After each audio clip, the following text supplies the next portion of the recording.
Abby, and I am here standing in the grain aisle of the Beanstalk Children's Garden. So today we are going to make one of my favorite snacks, hummus, and we can learn a little bit about the plants that are used to make it as well.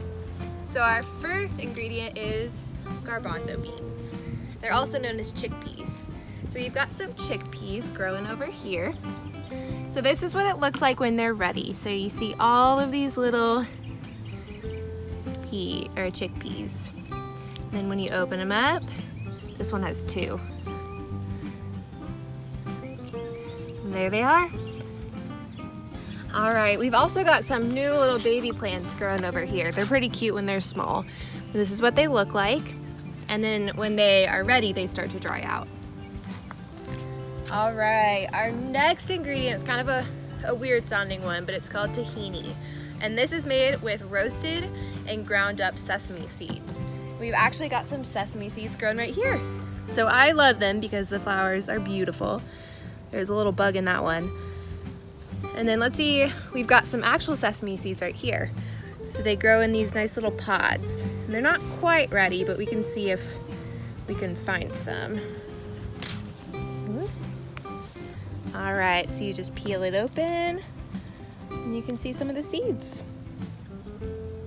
All right, so we're gonna start with our first two ingredients, the tahini that we already talked about, and then some olive oil. So we're doing a little bit of a smaller recipe, just because we have a small food processor. But we're gonna put about 2 scoops of the tahini in. It's got kind of it honestly tastes like peanut butter. It's kind of interesting, and it smells just like it. All right, and then we're gonna put a little bit of our olive oil in.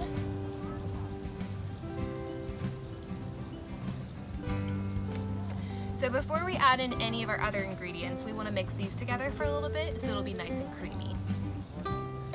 All right, so now that has been going for about a minute, it's nice and creamy and mixed up. So next we're gonna add about 1/2 can of garbanzo beans.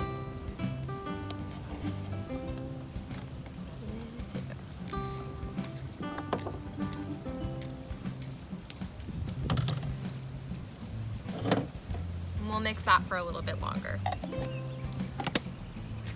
All right, so we've had the garbanzo beans going for a while with the tahini and olive oil. So throughout the process, go ahead and pause every once in a while, scrape down the sides. You can also add in a little bit of water if you need to, or a little bit more of the olive oil if you just kind of need to help with the consistency. So now that we have all of those, we're gonna add some of our tastier ingredients. So first we're gonna add some lemon juice. I always like using fresh lemons. So we're gonna squeeze it all out.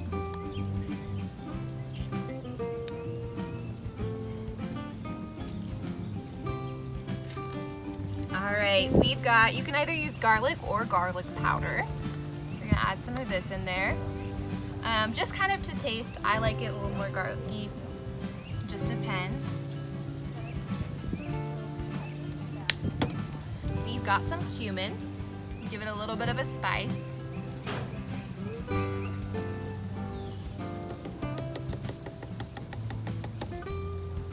And some salt.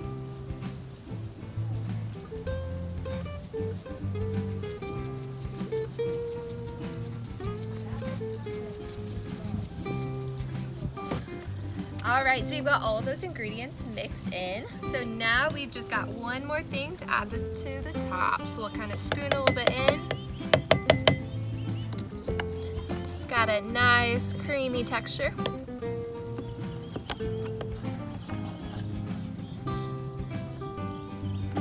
All right, and we're gonna top it off with some paprika. So this is made with a special type of pepper. We actually have some growing here, and they're called alma peppers. So when they grow, you let them dry out and then you grind them up. And they've got a nice smoky flavor. All right, so hummus is one of my favorite snacks. I love to eat it with crackers or pita, but what I really enjoy is fresh vegetables from the garden. So either peppers, cucumbers, snap peas, or tomatoes, they're all delicious. It's a great snack because it's also healthy for you. It's high in protein and fiber, but it has a low glycemic index. So now that you know how to make hummus, you can use our recipe and make your own. Let us know how it goes.